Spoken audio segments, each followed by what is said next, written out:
Ahora sabemos que los circuitos electroquímicos que configuran nuestra mente no son inmutables.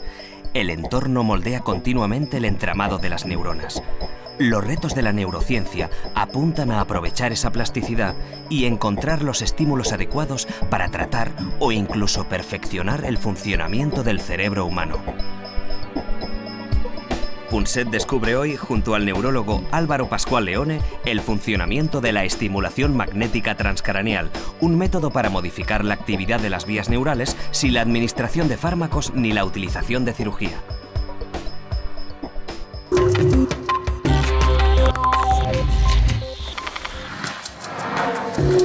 Como prueba de que probablemente es verdad lo que dice el premio Nobel de Medicina Kandel, que este siglo XXI será el siglo de la ciencia de la mente, de la misma manera que el siglo pasado fue probablemente el siglo del genoma, de la genética. Vamos a hacer un experimento conmigo mismo, en persona. Tengo un poco de miedo y tengo la suerte de que a mi lado está el promotor genial de esta idea de aprovechar la plasticidad enorme del cerebro mediante, bueno, interacciones que él llama, Álvaro Pascual Leone, no invasivas. No invasivas. Esperemos. No invasivas porque no tienes que abrir la piel, no tienes que abrir el cráneo, no requiere cirugía, simplemente es una forma precisa y controlada de modificar el patrón de descarga de las neuronas en una parte concreta del cerebro.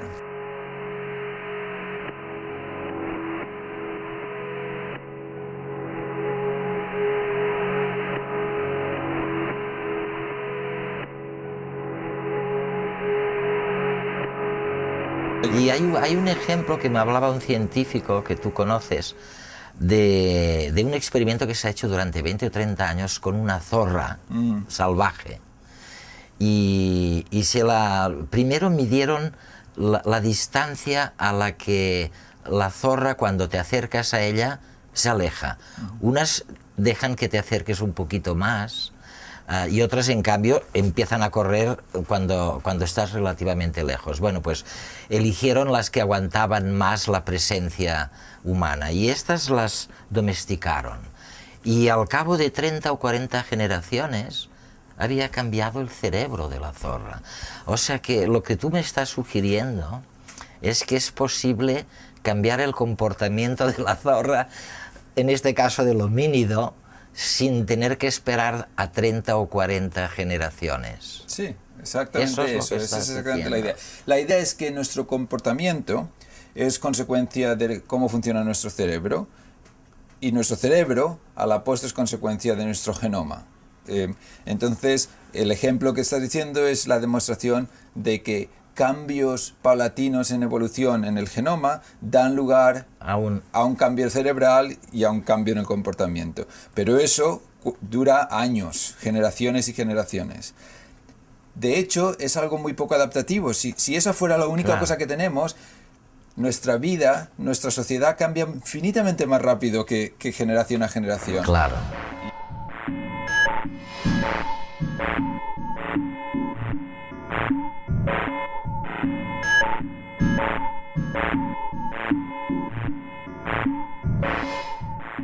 Yo creo que el cerebro, la naturaleza inventó una forma de implementar eso, y esa forma se llama plasticidad. Las neuronas no cambian fácilmente, pero están interconectadas en circuitos, los circuitos que hablábamos, que dinámicamente van cambiando muy rápido. Y esto nos da una gran oportunidad porque nos permite modificar la actividad en un circuito de forma controlada, con técnicas no invasivas que tú preguntabas, y por lo tanto guiar esa plasticidad. A esa zorra que te decías, sería posible modificarle el comportamiento para adaptarla mejor a su medio en cuestión de horas. En una cuestión de horas. O sea que pasaría de ser salvaje y agresiva a ser como era esta zorra, cooperativa, mansa, domesticada, pero hasta el tamaño del cerebro parece que eventualmente cambia. Primero cambia la función, pero función y estructura al final es una misma cosa, y si cambias la función va a cambiar la estructura, y al revés, si cambias la estructura va a cambiar la función. Función-estructura, estructura-función. Ambas se confunden en el terreno neurológico si partimos de una de las premisas ahora ya aceptada. Mente y cerebro son uno solo, constituido por miles y miles de circuitos de neuronas. Nuestro cerebro es el origen de todas las funciones cognitivas, de las emociones y de los sentimientos. Conocer más sobre la relación entre los circuitos y su función permitirá influir en la enorme flexibilidad de nuestro cerebro. Veamos una de las técnicas empleadas para ese fin, que tiene la gran ventaja de no requerir intervención quirúrgica alguna. Tras probarla, nos interesaremos por las aplicaciones actuales y futuras.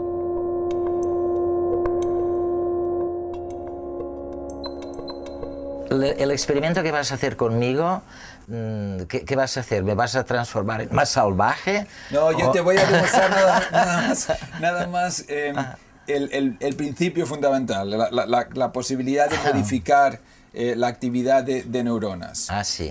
Entonces, te iba a mostrar cómo funciona, qué es lo que hacemos. Y luego podemos hablar de experimentos concretos o demostrar alguna aplicación.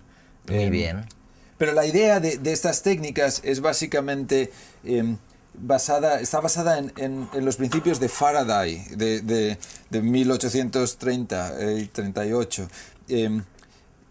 Una de las técnicas, por ejemplo, es la estimulación magnética transcranial. Y en este caso, de lo que se trata es de colocar una bobina como esta. Aquí dentro de este plástico hay hilo de cobre en forma de 8. Sí. Y entonces pasamos una corriente muy rápidamente por esa bobina, y el paso de la corriente genera un campo magnético alrededor de la bobina, así como está mi mano. Que no se ve, pero que se debiera ver. Sí. Exacto, no se ve, pero se debería ver. Sí. Y generará, debido a la geometría de la bobina, generará una especie de cono que va haciéndose más focal, en un punto concreto, y más débil a medida que se aparta de la bobina. Con lo cual, si colocas algo cerca de esa bobina que puede conducir electricidad, entonces ese algo va a recoger el campo magnético y se va a inducir una corriente en ello. El algo que colocamos son tus neuronas. Entonces, para hacer eso, tu cerebro. Lo que hacemos es colocamos la bobina sobre tu cabeza, en el punto concreto, y dependiendo de dónde esté, va a penetrar por la piel, por el hueso, sin cambiar, porque el campo magnético penetra sin ser alterada por el hueso, pero cuando llega al cerebro, como el cerebro sí que puede conducir electricidad, ese cerebro recoge el campo magnético y se induce la corriente en él. La neurología está de moda.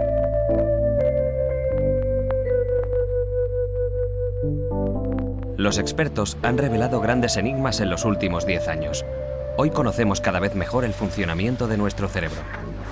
Sabemos que es plástico y que las neuronas también se pueden reproducir en cerebros adultos. Un sudoku, un problema matemático, una charla, una comida equilibrada o el ejercicio físico ayudan a que la mente esté más activa y dinámica. Pero ¿qué sucede cuando el cerebro está dañado? Nuestra mente es como un disco duro, se llena de recuerdos que se van almacenando, pero este sitio puede que no sea completamente seguro. Un simple virus informático es capaz de eliminar todo el contenido de un disco duro. En el cerebro, este virus sería equivalente a un traumatismo o a la activación de un gen que deteriora la memoria. Estudios recientes revelan que en estos casos no podemos acceder a los recuerdos, pero sin embargo están allí.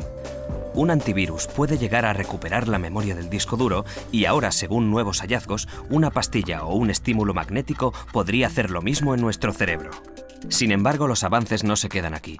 Una cosa es restaurar la memoria en individuos con alteraciones genéticas o estructurales y otra es aumentar la capacidad cognitiva en sujetos sanos. Algunos científicos ya han conseguido aumentar así la capacidad de aprendizaje en animales de laboratorio. Por ejemplo, han logrado que una simple mosca tenga una memoria 100 veces superior a lo habitual, o que unos ratones tarden pocos minutos en realizar un ejercicio que antes les llevaba días aprender. El siguiente paso ahora es probarlo en humanos para acabar con las enfermedades que afectan a la memoria y a la capacidad de aprendizaje. Pero el objetivo de los expertos no termina aquí. Algunos confían en que este solo sea el inicio de la revolución cognitiva. Apuntan ya a la idea de crear mentes a medida, incluso en personas sanas. Los neurocientíficos ya están avanzando una serie de tratamientos posibles en un futuro no muy lejano. ¿Cómo será la neurociencia del futuro? ¿Y en qué hemisferio me lo vas a poner esto? Pues te voy a estimular al lado izquierdo para que veas que se mueve tu mano derecha. Muy bien. Lo que pasa es que nosotros lo que queremos no es estimular un punto de tu cabeza, sino exactamente un punto de tu cerebro. Claro. Y para eso usamos una resonancia magnética. Entonces sabemos dónde está tu cerebro en relación con tu cabeza. Tenemos estos 3 puntitos aquí que nos permiten saber dónde está la bobina en relación con tu cabeza. Ajá. Y entonces en tiempo real, si yo muevo la bobina luego en tu cabeza, verás que va a cambiar el cerebro. Va a ir cambiando, va a ir actualizando dónde estoy disparando la estimulación. Entonces podemos decir, bueno, yo quiero estimular un punto concreto, ese punto concreto, y saber, basado en eso, cómo colocar la bobina para estimular. Muy bien. ¿Okay? Vamos a hacerlo. Eso pues, esa es la idea. Usemos esta misma bobina que te he demostrado para que sepas que no hay magia en ello. Esta es otra bobina distinta, hay distintas formas, distintos tamaños, etc. Dependiendo del tipo de aplicación. Pero para este ejemplo que queremos dar, yo creo que demostrar que se puede llegar a hacer que tu cerebro, las células que controlan tu mano, se modifiquen y te hagan mover aunque tú no quieras. Aunque yo no quiera, ¿no? Yo creo que eso quizá vale la pena demostrarlo. Sí. Vamos allá. Entonces, pues, a ver. Lo que vas a notar, vas a oír un clic, un sonido con un clic, que es cuando la corriente pasa por esta bobina. Y vas a notar como si te dieran un golpecito en la cabeza. Pero el cerebro no siente nada. El cerebro no siente nada. Todo eso está en el cráneo mismo. Ahora no. Ahora no. Depende de dónde esté colocado. Ah. Ahora sí. Ahora sí.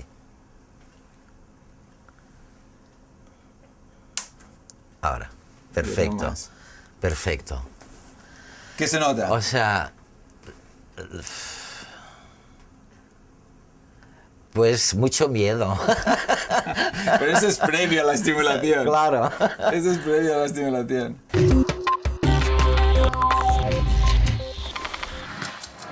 Tecnología al servicio de la mente.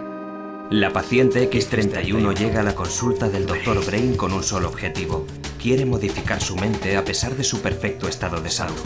De hecho, lo que quiere es aumentar su capacidad sin hacer nada. En el siglo XXIII, esto ya es posible. Atrás se han quedado las enfermedades neurodegenerativas. Ahora los neurocientíficos pueden combatir cualquier enfermedad genética que afecte al cerebro. En el siglo XXIII, estas enfermedades ya no existen. Ahora, cualquiera puede potenciar su mente de forma artificial. Aumentar la capacidad cognitiva es muy simple, X31. Si quiere, le puedo mostrar el proceso de las diferentes técnicas que empleamos para una mente sana como la suya. Smart Pills.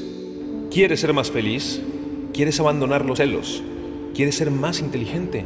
¿Estás harto de sentirte estresado? Tómate una pastilla y verás qué cambio. Hay píldoras para todo tipo de necesidades, para potenciar o inhibir las emociones y la realidad. Son los nuevos potenciadores de la cognición. Estas píldoras mejoran el rendimiento mental sin hacer ningún esfuerzo. Ciertamente ayudan a estudiar, a concentrarse mejor, a rendir durante más tiempo y de mejor forma. Y todo esto sin generar ningún tipo de adicción, como pasaba con las